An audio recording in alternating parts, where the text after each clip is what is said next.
আজকে তোমাদের সাথে শেয়ার করব রুই মাছের রেজালা। বাড়িতে কিভাবে সিম্পল ভাবে বানালাম সেটাই চলো দেখে নিই। ফার্স্টে রুই মাছগুলোকে ভালো করে পরিষ্কার করে তার মধ্যে নুন আর গোলমরিচ গুঁড়ো দিয়ে কিছুক্ষণের জন্য মাখিয়ে রেখে দেব। তারপর কড়াইতে তেল গরম হলে তার মধ্যে রুই মাছগুলো দু পিঠ ভালো করে ভেজে নিয়ে তুলে রাখবো। তারপর কড়াইতে সামান্য পরিমাণ তেল দিয়ে তার মধ্যে জিরে, শুকনো লঙ্কা ফোড়ন দিয়ে আগে থেকে ভেজে রাখা পেঁয়াজটা বাটা আর দেব হচ্ছে রসুন আর আদা বাটা। তার মধ্যে দিয়ে দেব নুন, দিয়ে ভালো করে ভাজবো যতক্ষণ না মশলা থেকে তেল বেরোচ্ছে। মশলা থেকে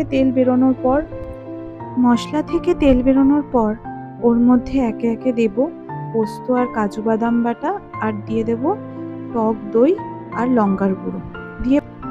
দিয়ে মশলাটা একদম মিডিয়াম ফ্লেমে হালকা করে কষার মধ্যে জল দিয়ে দেব।